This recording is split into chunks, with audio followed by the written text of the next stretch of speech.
টেবিলের আয়না আছে, আমার নামাজের মধ্যে আয়নার দিকে নজর চলে যায়, এতে কি আমার নামাজ হবে?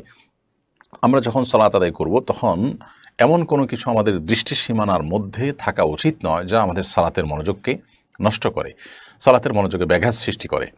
অতএব আমরা যখন সালাত আদায় করব, ঠিক আমাদের সামনে যদি আয়না থাকে এবং সেই আয়না যদি আমাদের চোখ পড়ে, অর্থাৎ আমাদের দৃষ্টির সীমানার মধ্যে থাকে, তাহলে সেক্ষেত্রে সেটা অনুচিত হবে।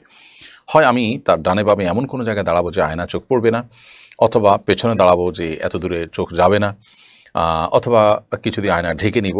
এমনটি করা আমাদের উচিত এবং কর্তব্য। তারপরও যদি এরকমটি না করে আমরা আয়নাকে সামনে রেখে নামাজ আদায় করে ফেলি, নামাজ হয়ে যাবে, কিন্তু নামাজটি মাকরুহ হবে, আমাদের মনোযোগ নষ্ট হওয়ার মতো বিষয় সেখানে থাকার কারণে। বিশেষ করে যদি কেউ আয়নার দিকে তাকায়, সেক্ষেত্রে নামাজ মাকরুহ হবে। নবী করিম সাল্লাল্লাহু আলাইহি ওয়াসাল্লাম, বুখারীর একটি বর্ণনা মতে, তাকে একবার সালাত আদায় করবার জন্য এক টুকরো কাপড় দেওয়া হয়েছে, তিনি তার উপরে দাঁড়িয়ে সালাত আদায় করেছেন। কাপড়টি বেশ কারুকার্য খচিত ছিল। তখন নবী সাল্লাল্লাহু আলাইহি ওয়াসাল্লাম সালাত শেষ করে বললেন যে, আমাকে এই কাপড় কে দিয়েছে? এটি আমার মনোযোগে ব্যাঘাত সৃষ্টি করছিল। তখন পরিবর্তন করে একটা প্লেন কাপড় দেওয়া হয়, তারপর তিনি সালাত আদায় করেছেন। এখান থেকে বোঝা যায় নামাজের মনোযোগ নষ্ট হতে পারে, এরকম কোনো কিছু দৃষ্টিসীমানার মধ্যে রেখে সালাত আদায় করা অনুচিত।